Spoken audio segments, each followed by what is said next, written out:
Melayna, and today I'll be leading you in a loving kindness practice.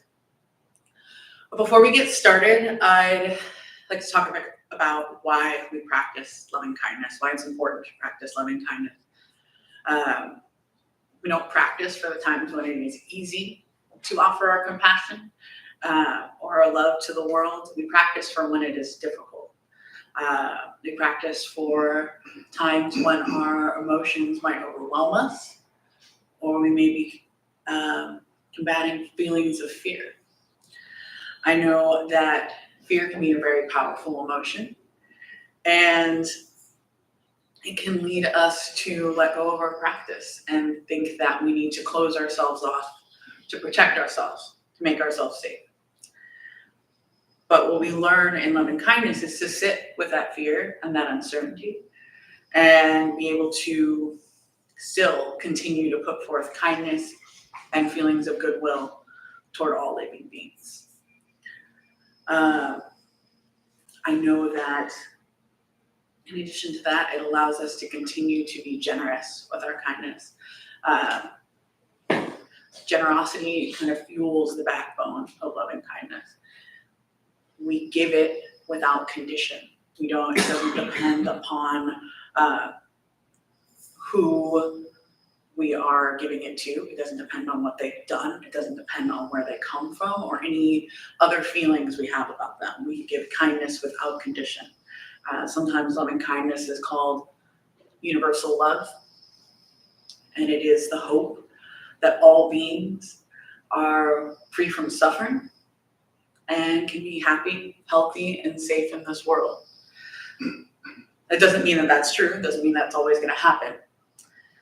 But putting forth the goodwill is enough, at least for our practice. This week when I was thinking about loving kindness, the Bodhisattva vow came up for me. And in the Bodhisattva vow, you vow to put all beings ahead of yourself. And you vow to be kind, be gentle, and go forth with wisdom and compassion, despite adversity, despite injustice, despite our fear, and despite our emotions. And it became, and that's very powerful, I think. I was looking back over a book here, is Living Beautifully with Uncertainty and Change.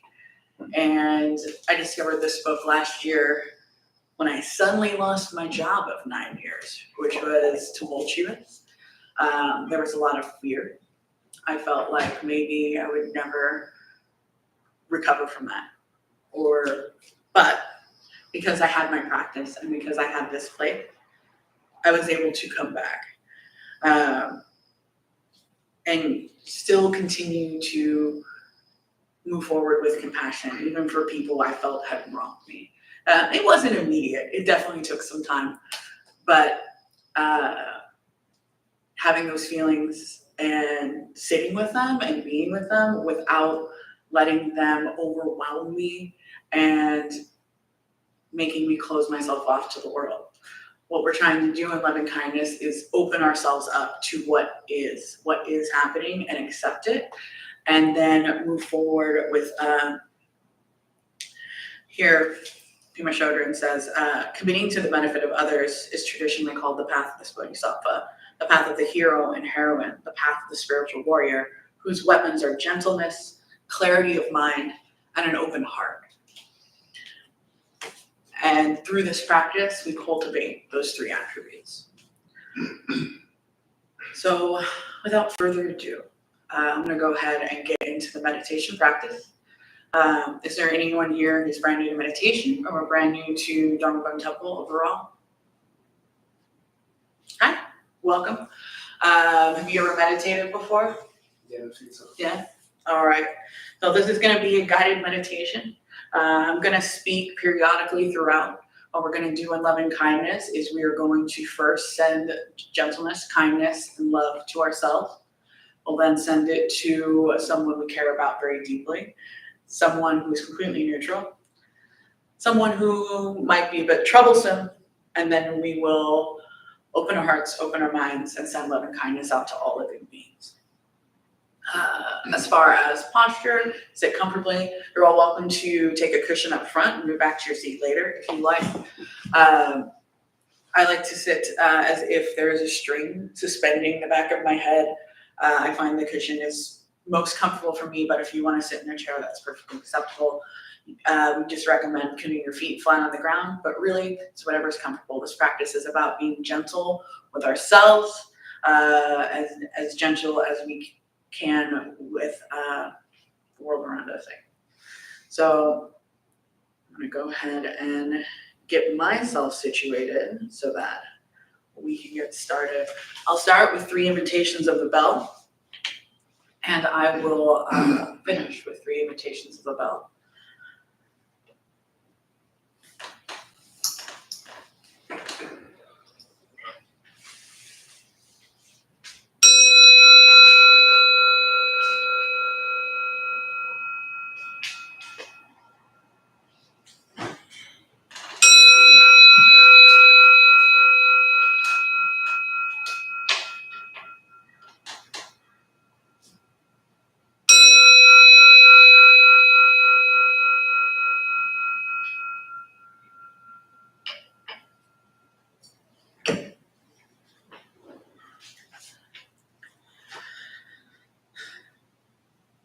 Settle into a comfortable but attentive posture, allowing your back to be straight but not rigid or stiff. Feel your head balanced on your shoulders.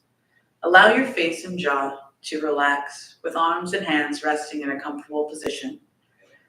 Your eyes may be closed or gently open. Be attentive to what's happening with your awareness right here and right now without judgment. As you sit, notice the sensations of breath. Pay attention for a moment to how your abdomen moves on each in-breath and out-breath, the movement of air through your nostrils, the slight movement of your chest and shoulders. You may notice your attention wandering away from the breath from time to time. This is perfectly normal. When you notice your mind has wandered, try to meet it with a spirit of friendliness. Rather than forcing anything, gently invite yourself to become curious about what it's like to be breathing right now. With practice, you'll find your attention naturally comes back to the physical sensations of breath as it moves through your body.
Now, begin offering loving kindness to yourself.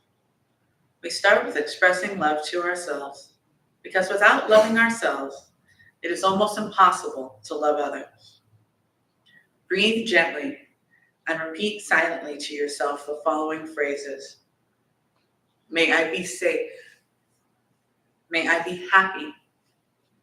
May I be healthy. May I live with ease. As you repeat these phrases, picture yourself receiving them. If that is difficult, it may be helpful to picture yourself as a child receiving this love.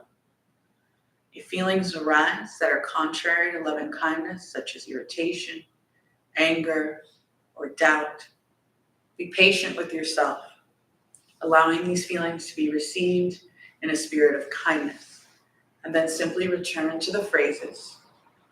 May I be safe. May I be happy. May I be healthy. May I live with ease.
Now, bring to mind someone who has benefited you or been especially kind to you.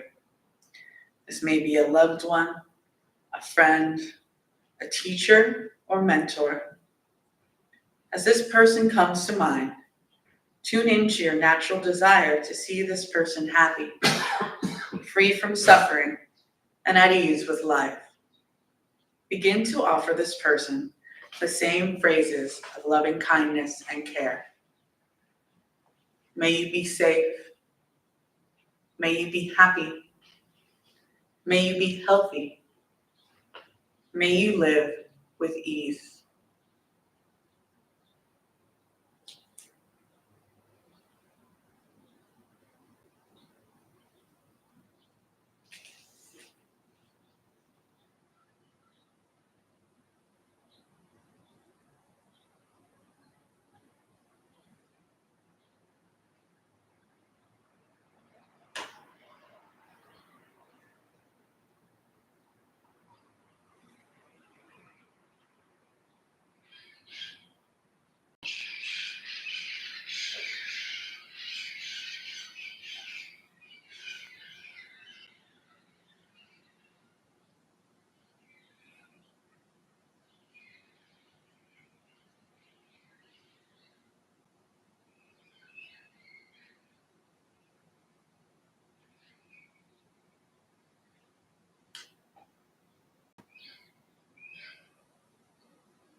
Let this person go and bring to mind a neutral person.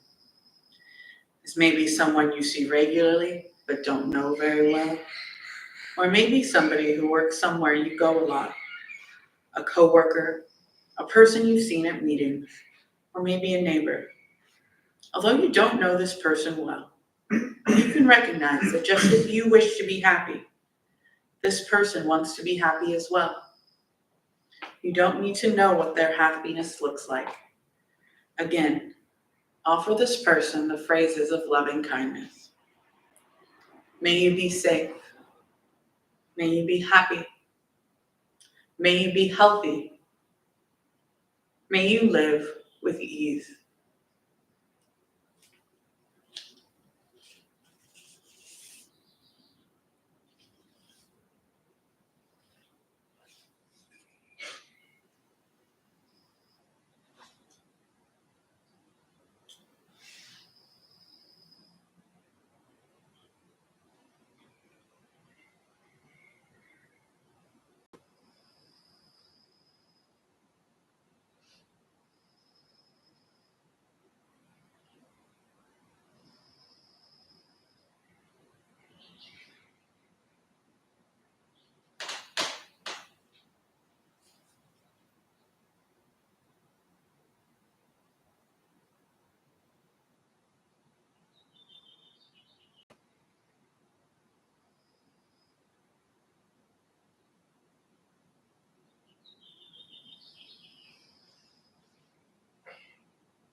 Now, letting this neutral person go, think of somebody whom you find difficult, or toward whom you feel resentment, hurt, jealousy.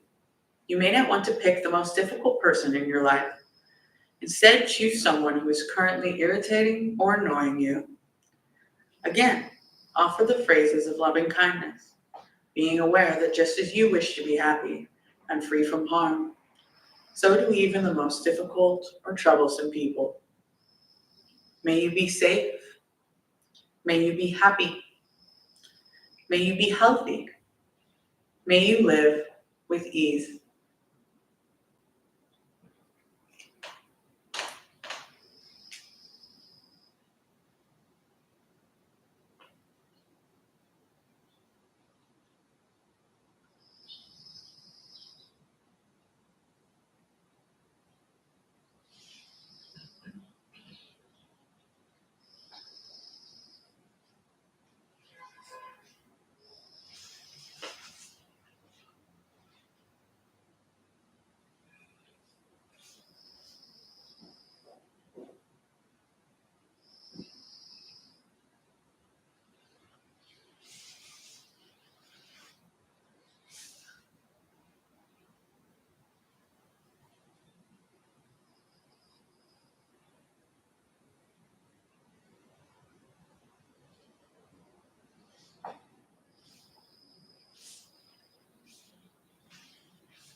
letting this difficult person go.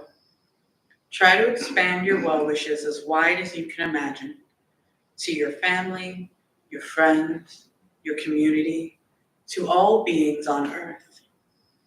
Notice the immense depth of your own heart as you offer these phrases. May all beings be safe. May all beings be happy. May all beings be healthy. May all beings live with ease.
Now, letting go of all thoughts of others, return your focus to your own body, mind, and heart. Notice any discomfort, tension, or difficulty you are experiencing. Notice if you are experiencing any new lightness, warmth, relaxation, or joy. And whenever you are ready, allow your eyes to open gently and return to the space around you.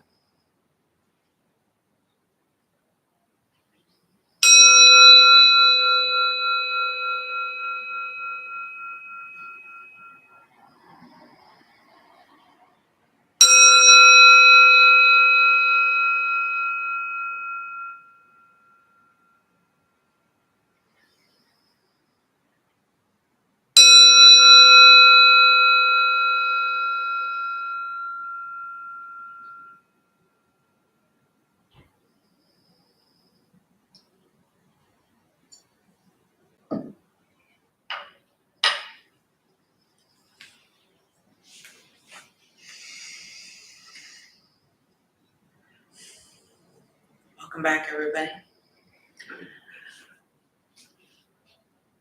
You take a moment to kind of sit, process any emotions you're feeling. Think about anything that kind of came up for you in the practice. I know that a lot of times with loving kindness, I have a difficult time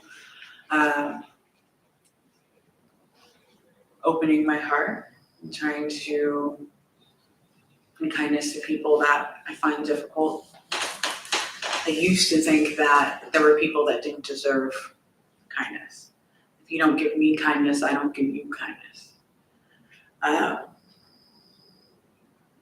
But I find that in a world full of uncertainty, in a world full of darkness, I heard a teaching today that really, I think, was very powerful. It's better to light one candle than to curse the darkness. And if you just shed a little bit of light on the world, it can really open your heart to what's going on. and help you sit with difficult emotions. But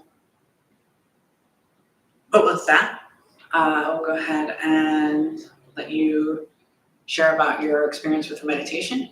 For those of you watching at home, feel free to type a question or comment in the chat, and I can share it with the group. And yeah, if you have any questions regarding loving kindness practice, I'm here for you. With that, I'll open it up to you.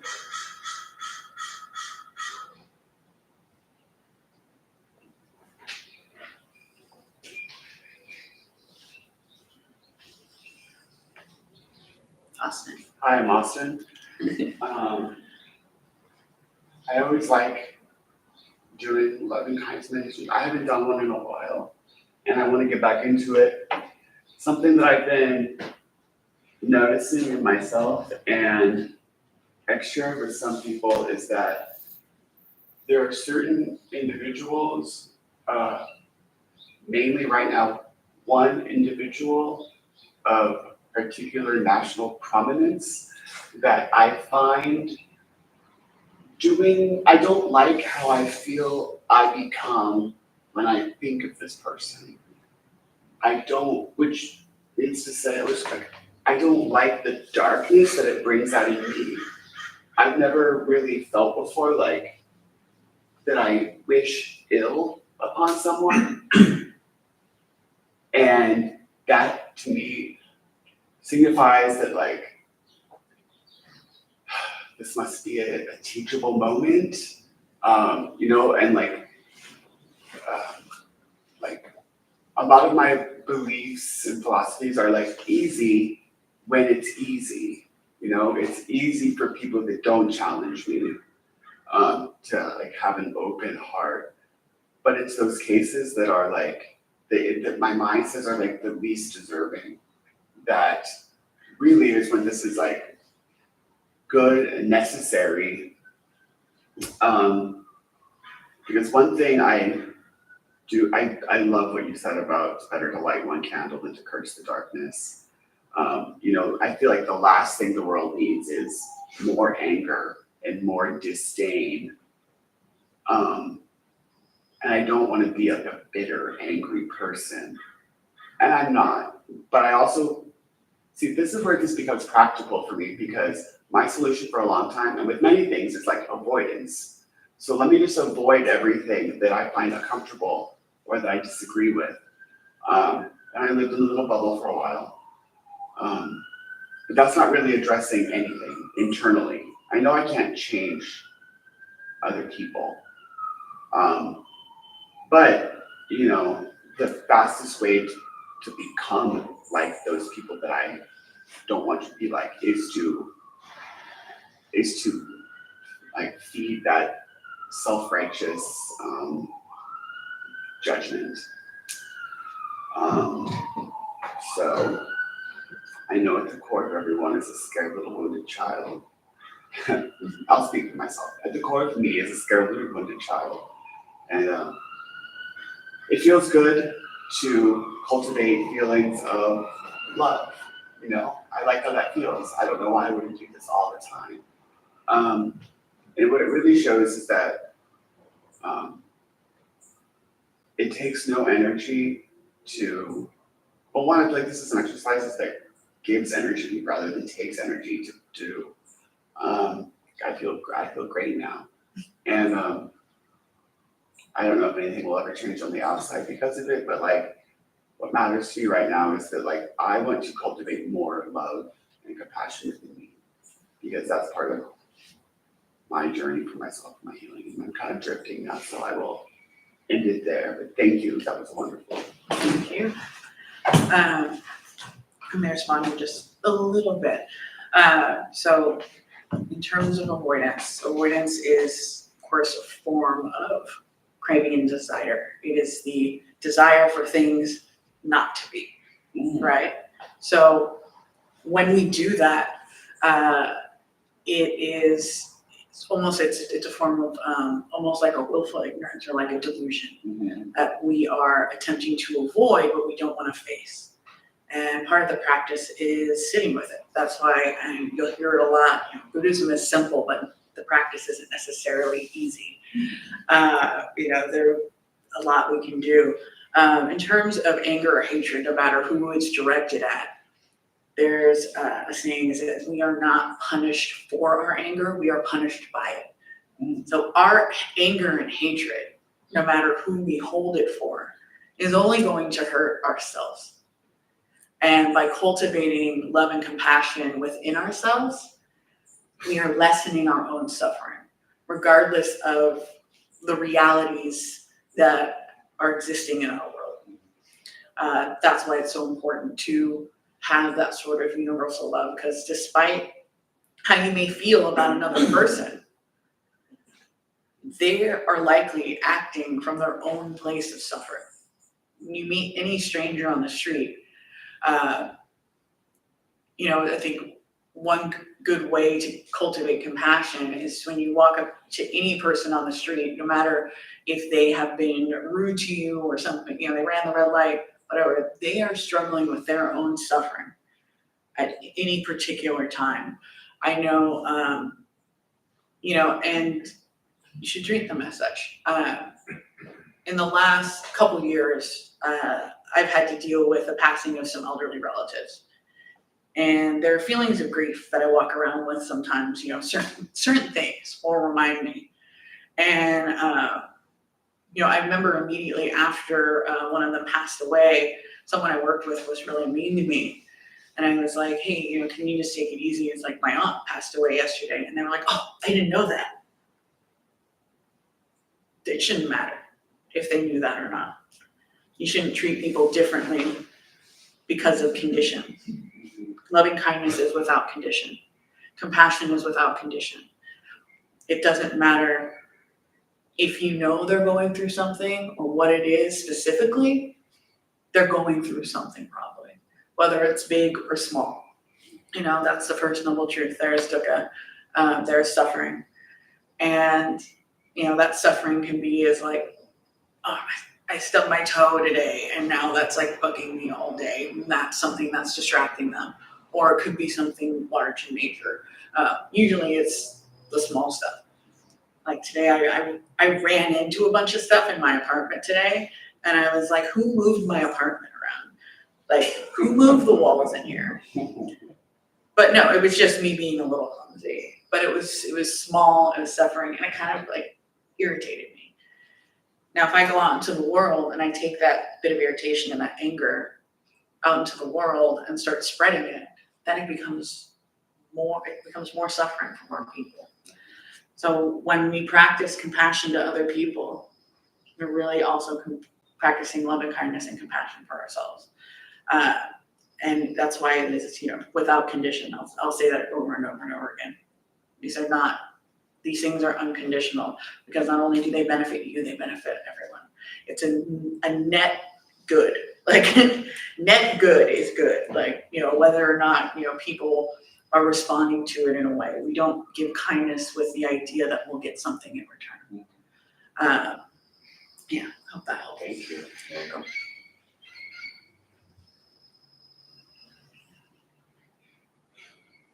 I can share. So that was my first time doing this meditation, and it came easy for me. And I think it's also my own version of numbing, because I walk around with the cup half full, and it's just the version that I want to experience. And during the meditation, I felt this vision that I feel like most people want to experience a kind world, and we're just waiting for the reality to catch up. And so I just had this vision of, a compassionate world, and we're moving towards that, and it's just not here yet. And it's almost like I'm living in that forward version of our experience and just holding that, trying to manifest it. And it's almost maybe like I'm not being present, because I always hold that future version. And then I walk through, the hope of it. Yeah, that's definitely part of the practice, is moving forward without expectation. As when we move forward with expectations for what we hope the world will be, that can really only lead to disappointment, because people aren't going to do what we want them to do always. We can't control what's going to happen. All we control is the way that we approach the world, our own actions. And so that's why we try to be present, because this moment is really all that we have.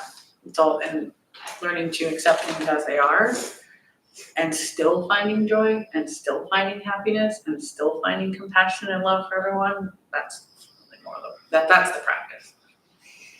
But it is, I know I want everything to be sunshine and butterflies as well. It would be, but that's part of the beauty of it, is that you can start to find kind of the beauty in humanity, and our pain, living through our pain and getting to the other side and still having that love and compassion is a really beautiful thing. So if that helps, I hope it does. You're welcome.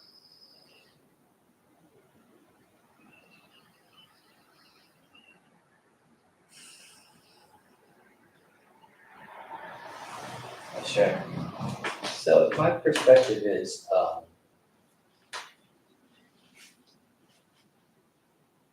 I wouldn't say not so much as we approach the world, I'd say how we experience the world. So we experience the world, and we experience events almost in our own world, in our own way. You can have 5 people see an event, say a car accident, and you get 5 different perspectives. And a lot of that is going to be based on, among other things, our state. Our state is like our emotion. So if our general state is a state of, say, fear or anger, we'll experience something through that. And a lot of times we'll actually project our state on other people, because that's our natural state. Think like Nelson Mandela. He's always in a state of peace, right? He's like a peace, like these people that live in a higher state of consciousness. What we really want is we want compassion, but we want to live on a higher consciousness. That's what we're after. As individuals and as a society, we want to live in a higher state of collective consciousness. And to get to a higher state of collective consciousness, which most people live on a state of fear, a lot of times because we all are being exploited by politicians, exploited by religious leaders, exploited by the media. To get through that higher state of consciousness, we have to go through, you can't really go from fear to compassion. You have to go through acceptance and understanding. You have to go through that. So for somebody, if I'm hating somebody, I can't really just turn on love. I have to understand them, right? I have to understand kind of what they're going through. And then from that understanding, I come to accept it. Like you said, like, okay, like someone said to you, oh, I didn't know you have somebody such as I. So they understand, and through the understanding, then it's like, okay, we change it. So as we go through reason and understanding, we can become peaceful because we understand it. And we have a different perspective. Our perspective widens through understanding. So it's important to know how we feel first and what our state is. If we naturally live in fear or hate, we're going to project that. We always project things. We project our feelings because we don't want to face them. We don't want to deal with them. So we either suppress it or we project it, basically. Or we express it. That's it. So if we're not accepting how we feel, we're going to end up repressing it where it becomes like a disease or like a cancer, or we'll project it. Now, the problem is the lack of awareness of how we feel. Once we understand how we feel, then we can deal with it, right? Then from there, you can move to understanding and awareness of it, and then get to a higher state of peace. Like, anyway. I've always said And something that I've come to understand is that compassion is being generous with our understanding and attempting to understand others. Others kind of give them the benefit of the doubt in some respects. In terms of fear and anger being a natural state, in Buddhist practice, believe that all beings possess Buddha nature, and it is innate to all beings. Though I wouldn't say that fear and anger may be a place that we're living in. We don't have to repress it. We can feel those things while simultaneously having love and compassion. It's not either or, it's both and. And so like when you're feeling anger and hatred, you don't necessarily have to express love and compassion for that specific person at that specific moment. You can go be compassionate in other ways out in the world and start flexing that compassion muscle. Like go be of service, go, soup kitchen, go volunteer to charity, go, pick up some trash in the park. You do something that is for the community, that is a betterment for the world. That's not necessarily, I'm angry at this person and I'm gonna now go be nice to this person. It doesn't have to be a trade-off. And then you can start to cultivate those feelings. I know, in my life, they've definitely had some people I've been quite angry with. Anger was a very big part of my life, anger, rage, resentment. And in learning that I can have those feelings, but still have feelings of love, it was very, very freeing, and being open.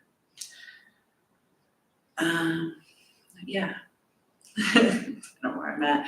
I also really wanted to touch on when you're talking about perception, how everybody perceives everything differently. There's a kind of a Buddhist teaching, and has anyone heard of the blind men and the elephant? So there's a group of blind men, and they all have a different part of the elephant, right? One of them's got the tail, and he's like, "Oh, this is a paintbrush." And the other one's got the leg, and he's like, "Oh, this is a tree. This is a tree trunk." And the one's got the trunk, and they're like, "Oh, this is like a snake or vine." And they all perceive it differently, but none of them know it's an elephant. So that's kind of how people are. We're all going to have our perceptions of how things are, and in fact, none of us even can truly perceive reality. But we just have to go off what we get, and understanding that we're never truly going to understand where someone else is coming from is part of understanding. So even if you don't get to know someone and know their story and know where they came from, you can have an understanding that they're going to perceive things differently from you, and you're never going to really have the exact same perception at the exact same moment. And knowing that lets us move forward with wisdom and compassion for anything we have to come across.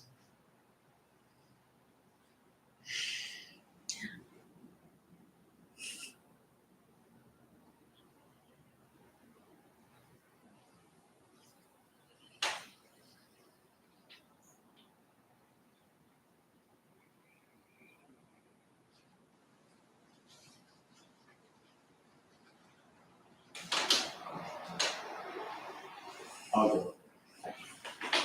So the other day, I was being tested. On Monday, I got my 1,000 days of wisdom and sober. And, never ever, every day I break a new record. But this one was kind of special, and I've noticed a change in myself. My family had known about this. And the day before, I sent out a group text. And I'm still working on expectations from other people. My sponsor says expectations are that means going to happen. So anyway, that means that I want to work. And I'm not gonna lie, I was kind of hoping my mom or my sister, anyone, cousins, uncles, aunts, someone would say, "Hey, congratulations. If anyone knows my story with my family, I don't talk to my family, and they don't talk to me. They don't do this stuff out here. So, I try not to let it get to me, and it got to me. So I was like, wow. Just so happens, Monday, I volunteer at the rescue mission. I've been doing it for a while now. So, I was bummed out. I said, I know what I'm not going to do. I'm not going to go out and get a drink or get high or nothing like that. It's the first thing on my mind. I was like, like what you said, it's my day to go to the rescue mission, and whether I'm cooking meals or washing trash cans or cleaning tables, as soon as I walked in, I greeted them, they greeted me. And all of those feelings that I had inside, those sad emotions quickly went away. Because what I love about volunteering at that place is, aside from the fact that I was almost there, they welcomed me. And later on, I said, oh yeah, guess what? Today's my 1,000th day. And they're like, well, we gotta do something. so everything turned out how it should. But and I was just right there, making the meals, prepping, cleaning trash cans, and I was like, so I go back to the halfway house, and I talked to one of the house managers, and he added this, and it just I kept on thinking about it. I was like, wow, that is so right, in recovery. Whether it's NAAA, celebrate recovery, or whether it's going to church, it doesn't matter. I've seen a lot of people just talk. I even do it. But the house manager says, you know what? Don't preach me a sermon, show me a sermon. I said, ooh, that is deep. That is deep. Anyway, that's all I got. Thank you, Art. That was perfect. I can't talk about that.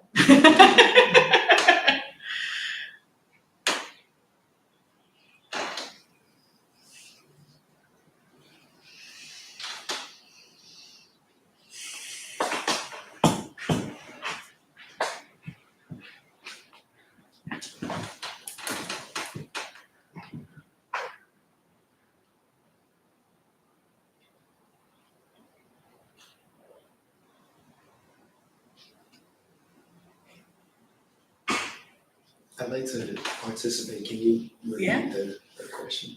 Yeah. Is it anything or? Anything you want, hopefully related to Buddhist practice Yeah. or loving kindness, that would be a big deal. Can I ask you a question? I don't really have much to say. Is there times where meditation that you've been like a state of like having a lot of anxiety and you're able to settle yourself and get yourself grounded after being anxious? I've been struggling with that quite a bit. During meditation, No, honestly, just in general. just in general. Yeah.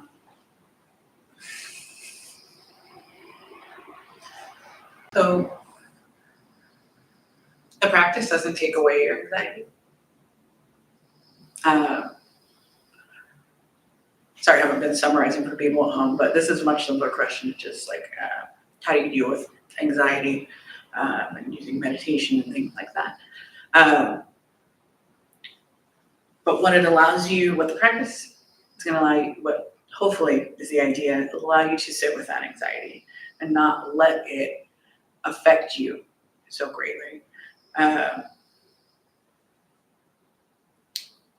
lot of times I've heard talk about bodhisattvas, which are enlightened beings who, instead of becoming, crossing over into nirvana or the Pure Land or whatever lineage you follow, decided to stay here until all beings were free from suffering. And they chose to stay in a world where they would have to experience suffering and things like that. But they become sort of unbothered. And it allows you, like for anxiety in my life, the anxiety is no longer crippling. It doesn't stop me from doing anything anymore. I'm not gonna sit, anxiety. But yeah, basically, it's being able to live with your emotions, being able to experience them, and not become overwhelmed. And I know it's struggling. I mean, it's difficult. I know when you're kind of in it, wondering, personally, last year I was wondering, when my next paycheck was going to be. I had no idea after I lost my job, and being able to sit with that anxiety and knowing that I don't know what's going to happen, and worrying about what's going to happen when I don't have any control over it, or and don't know what's coming next. I don't know if that's going to be good or bad. I don't know what the future holds. And sitting there worrying about it isn't going to make it not happen, or it's going to allow me to suddenly control the circumstances. I can't control the circumstances.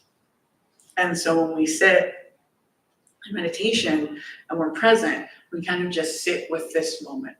We don't say, we're trying not to think about the future, trying not to worry or regret or fret about the past, like, oh God, it was so stupid and embarrassing. Like, you just have to kind of stop expecting things. Stop expecting things to be a certain way. Stop judging things. And just kind of try to move forward as best you can. And, everything that we experience in this world is temporary. It's, impermanence. The teachings around impermanence, I think the most prominent is the 5 remembrances. And those are, I'm of the nature to grow old. I cannot escape old age. I'm of the nature to die. I cannot escape death. I'm of the nature to become ill. I cannot escape sickness. The last 2 are always the hardest, which is everyone and everything I know is of the nature to change and will separate from me. The last one is the only true belongings are our action. And so instead of focusing on worrying about things, we look at our present moment and figure out what the next action is. And anything that happens beyond that, that's it. You're welcome.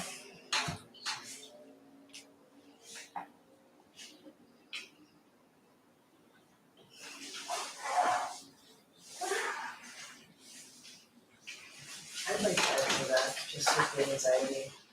I think that sometimes the practice of sitting and just focusing on the quality of the breath, you know what I mean? Like, just all the other stuff is always going to continue to happen, right? But taking the time to just focus on how each breath is different, like there's different elements to every single inhalation and exhalation. I find it very soothing, and it allows my mind to release all of the other things that are kind of going on and spinning around me. And it's a little injection of peace for a few seconds of focusing solely on the breath. And in the end, I end up feeling okay. It's a good way to kind of soothe myself just through being aware of each breath when I'm sitting, and doing that periodically. If you're starting to feel tightening, just take a moment to breathe. Meditation it can happen all the time, all day, if you just focus on the breath and be mindful of what you're doing at that time. It tones the volume down on all the other stuff that's swirling around. So, Thank you. welcome. Appreciate it. Mercy. I think with that, we'll go ahead and close for today. If you're comfortable, please bring your hands to heart center. May any merit gained from this practice be transferred to all beings in all directions. May they be safe. May they be happy. May they be healthy. May they be free from suffering.